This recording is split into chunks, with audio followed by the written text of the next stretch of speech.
the Indian Ocean.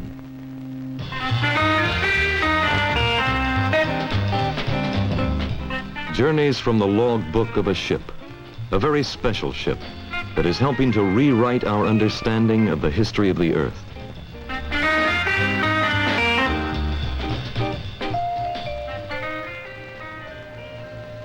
The Earth. It sits there in the void of space, serene, quiet.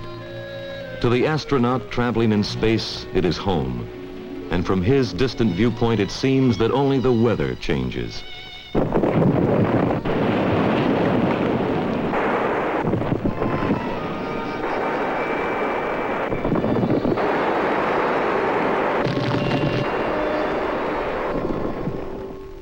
But even as we look at it, it's changing, in constant flux.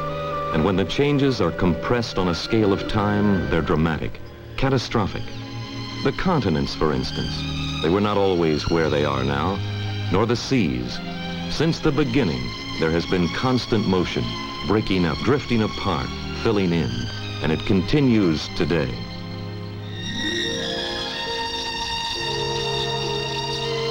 That very special ship, the Glomar Challenger, serves as a floating laboratory to aid scientists in finding out what the changes were, when they occurred, and what they might be in the future.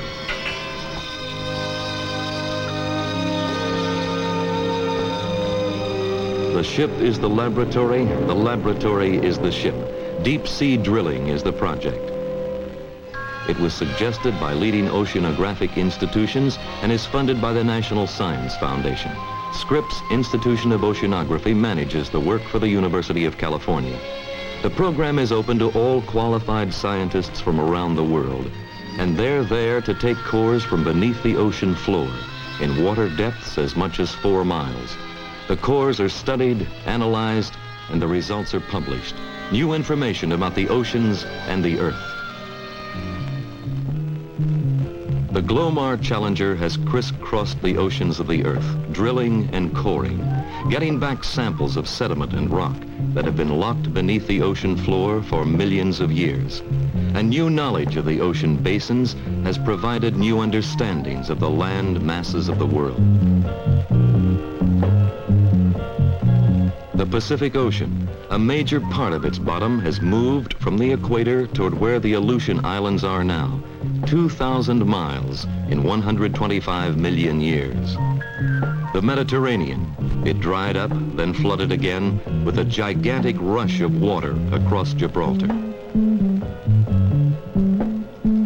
The Indian Ocean. There once was a vast volcanic chain of islands with coal swamps, some 65 million years ago. And the continent of India itself. It broke away from a huge supercontinent, sailed northward, collided with the continent of Asia, and created the Himalayas, the highest mountains on Earth. Similar dramatic finds occurred in other regions explored by Glomar Challenger. The Caribbean, the Red Sea. The findings continue to pour in with each new voyage, each new drilling. Satellite pictures aid in the process, providing additional insights into this dynamic, changing Earth. The beginnings of understanding about the Earth and its changing state, understanding about the causes of natural disasters, and at a more practical level, understanding of the oceans as vast reserves of economic potential, minerals, hydrocarbons, other resources. But man needs to know where and how much there is. For the people of this program, field work means work at sea. The Glomar Challenger has sailed the major oceans of the world, drilling, sampling, collecting information. And this is no random exercise, this drilling. Each site is picked with great care. The site itself is the object of intensive study beforehand. Once the site is identified, the navigator takes over to pinpoint the position. Using tools and techniques used for centuries by navigators on the high seas. augmented with sophisticated tools of the 20th century, the computer, the satellite. The satellite is in polar orbit. The computer is aboard the ship. The satellite sends down position signals every 2 minutes, and the navigator takes up to 15 fixes a day, locating his exact position within 300 feet. Such precision is important, critical, in locating specific features on the ocean floor. Finding the exact spot is one problem. Staying there for the drilling operation is another. The water is too deep for anchoring, so they've worked out another and ingenious method. They call it dynamic positioning. Sonar beacons are dropped to the ocean floor. They produce a high-pitched, warbling sound, which is picked up by the hydrophones on the ship's hull. An on-board computer handles the calculations, and the moment the ship begins to drift off target, the computer reads the signals, activates propellers and 4 side thrusters, moving it back over the hole. The ship has scored another technological breakthrough. Early in the program, when the drill bits became worn and dulled, they had to be pulled up, ending the exercise, sometimes before all the results were in. No more. Now, a giant re-entry cone is lowered into position over the drill hole. And when the bit becomes dull, the drill string is pulled up. A new bit is installed, and it's lowered back into position again, using sonar devices to locate the funnel.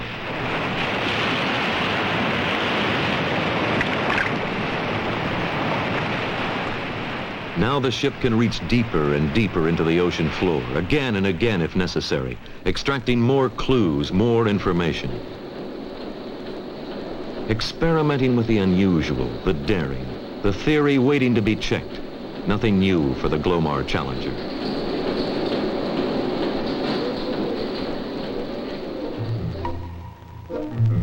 Consider the theory of continental drift. Once, there were 1 or 2 supercontinents. They broke apart and slowly drifted away from one another.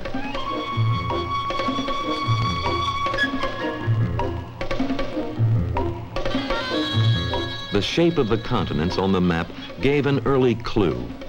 Take, for instance, the eastern coastline of South America and fit it, jigsaw puzzle style, to the western coast of Africa. It almost works.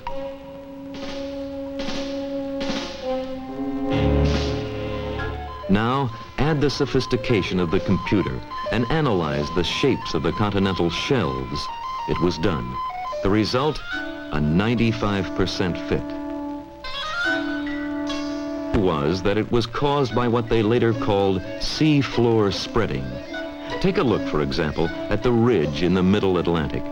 Along the center line, new crustal material, molten rock, boils up from inside, comes out along the top of the ridge and spills over to both sides. In the process, the continents move apart, widening the ocean. But the theory needed testing.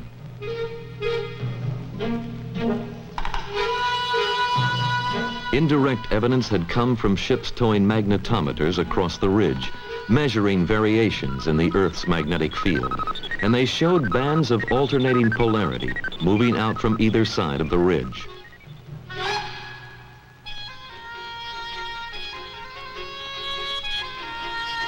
Perhaps then those bands would reflect the changes that occur in the Earth's magnetic field, changes which occurred when the North Magnetic Pole changes to the south.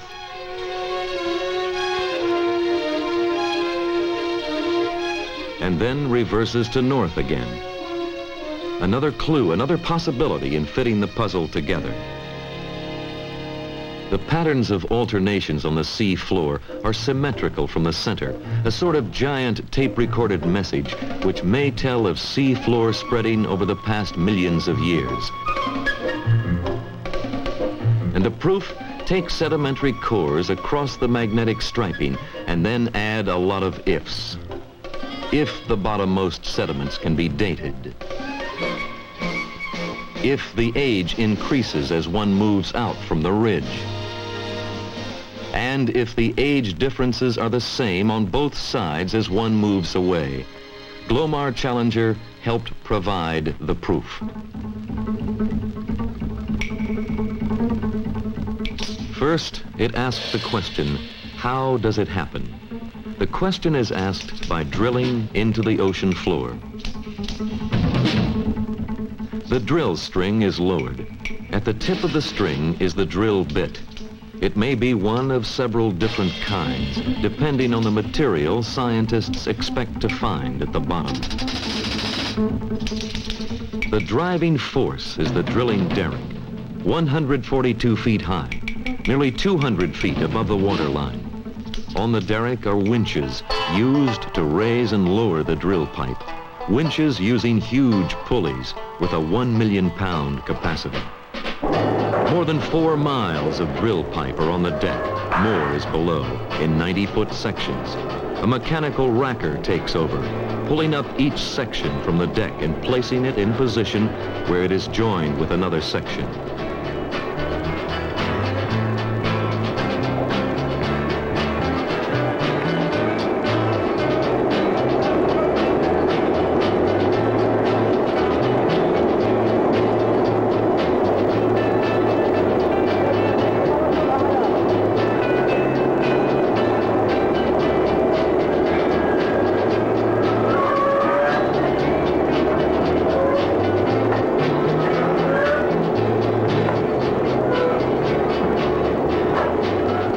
Pipe sections are lowered down through an opening in the ship, the moon pool. The opening is especially designed to distribute the stress so the pipe won't bend sharply as the ship rolls and pitches.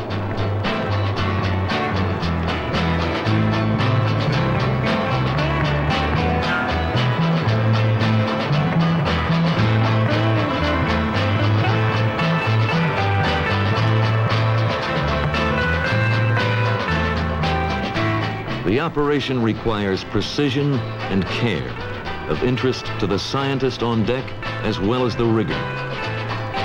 The technique is the same as that used in drilling for oil. The entire drill string assembly is rotated. The core pipes capture the cores of sediment as they are drilled, and the cores are pulled up through the inside.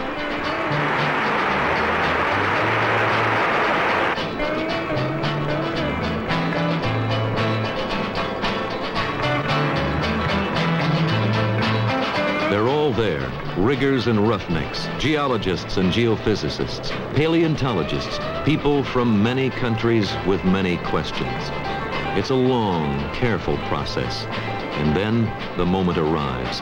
The moment when the core sample is brought up. The moment when it's first looked at, touched by the scientist. Secrets kept beneath the ocean for millions of years.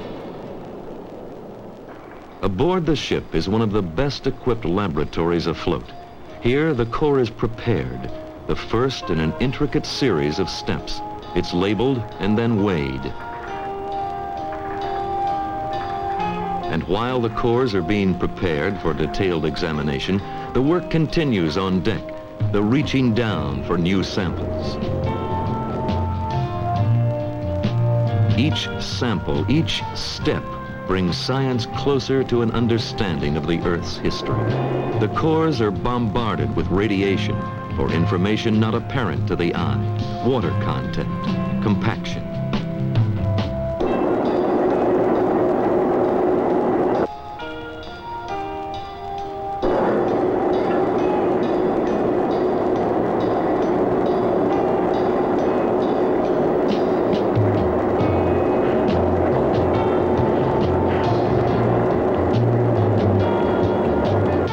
The cores are also subjected to sound wave bombardment.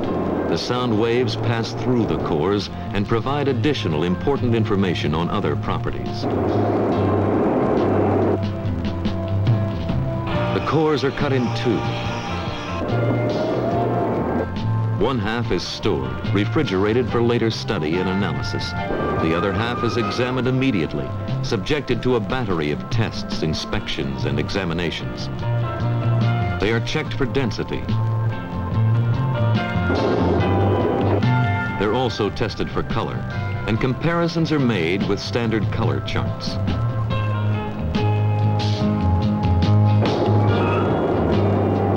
The similarities, the differences are carefully noted.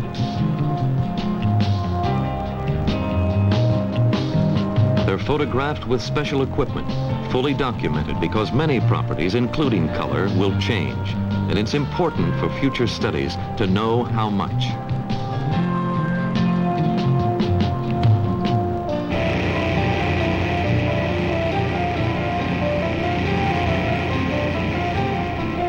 At this stage, age determination is one of the most important steps. So the paleontologist is there. He takes a careful look at the microfossils contained in the core sediment. Fossils of microscopic plants and animals, once living things. Now, a careful, detailed study of their structure and composition yields up important clues as to the age of the sediment. Later, in laboratories on land, these and other scientists look for other things, ask other questions. But here, now, on shipboard, within the roar and grind of the drilling derrick, the research begins to pay off. The theory of seafloor spreading is sustained. The age of the sediments did increase outward from the ridge. The age differences were the same on both sides. And there were striking similarities in the ages of the samples and those estimated through magnetometer readings. Coring the oceans of the world answered the question. But science is rarely that simple. One question, one answer. The oceans are yielding up other answers to other questions, questions relating to the theories of continental drift and to seafloor spreading. Another theory, it's called plate tectonics.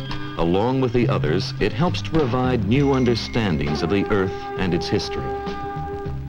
In its simplest form, it says that there are giant plates, a dozen or so, that form the Earth's outer shell. Different sizes, different shapes, carrying continents and oceans alike. And they literally float on the much denser plastic rock which lies below. Since they do float, the theory is that they move to and fro, sometimes freely, other times colliding.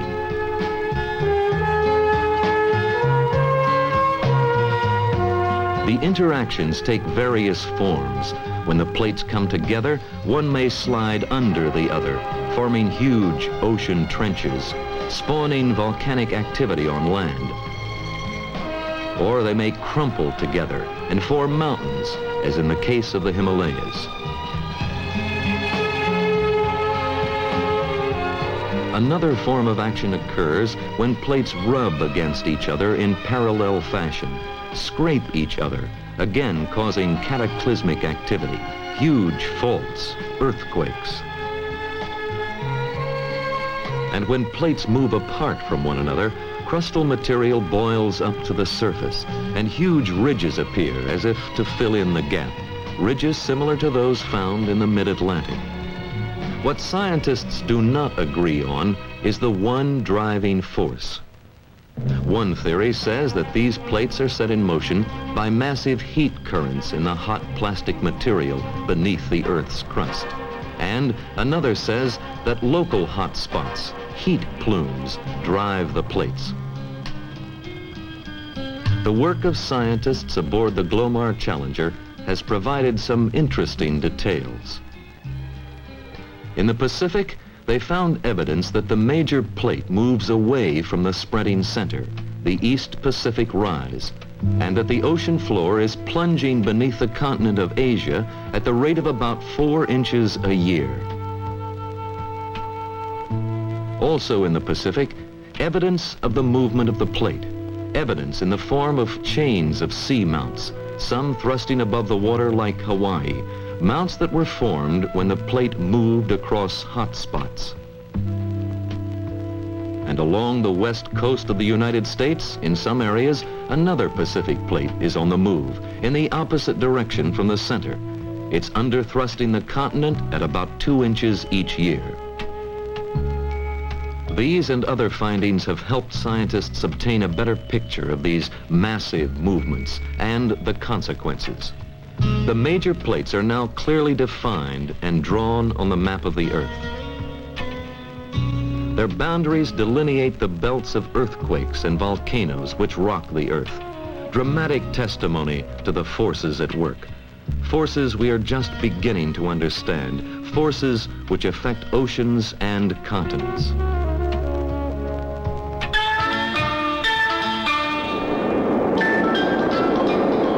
The search continues, even to the bottom continent, Antarctica. Glomar Challenger sails there in the summer season, with temperatures at 0 and below.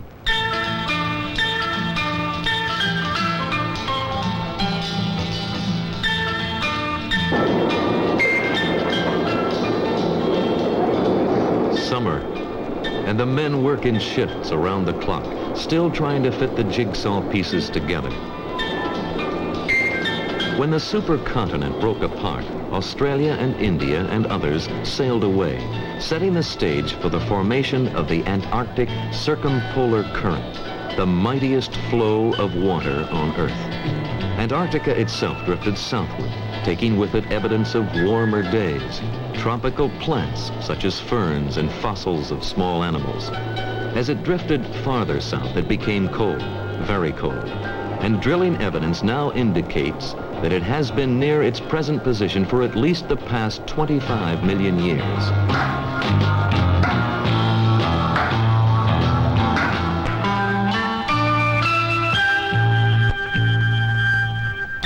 The pieces to the puzzle, have not easily come by, but it is coming in.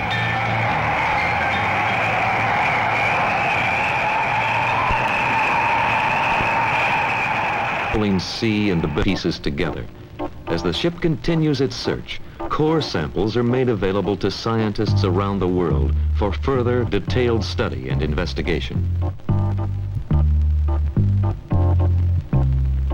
Fossil remains from beneath the floor. They too are dated, and correlations are being established between their age and certain events on Earth. The fossils yield up information on evolutionary patterns in the oceans, of the oceans themselves.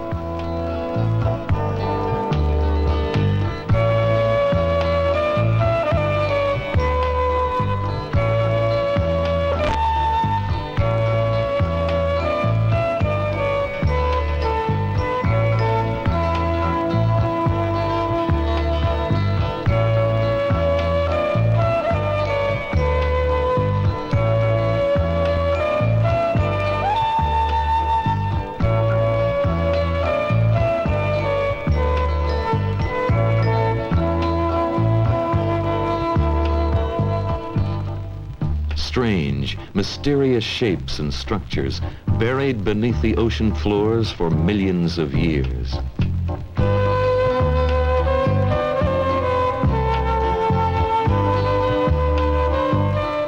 As on shipboard, documentation is important for further study and research.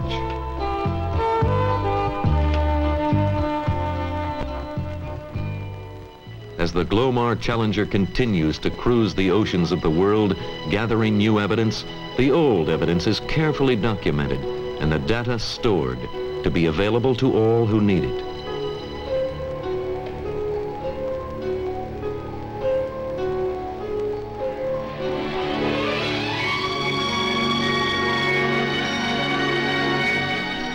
The care and patience and time invested by those aboard the ship is duplicated in laboratories around the world. For science is not an instant thing.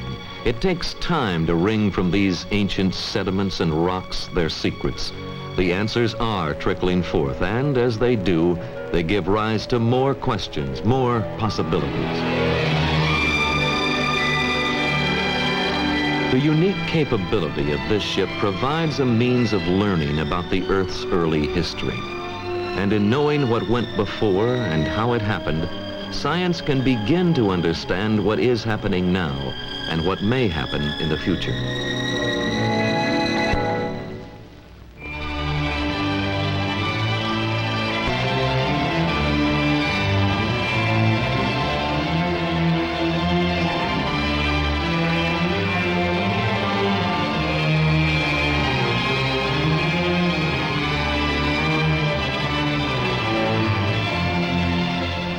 Glomar Challenger has provided some answers and has helped scientists form new questions, and the process continues. We now know that Earth, this tiny, fragile blue planet, is not stable, not serene, not quiet, but it is tiny, it is fragile. And a ship, a very special ship with very special people, is providing new clues which can help us understand this delicate, fragile place we study and call home.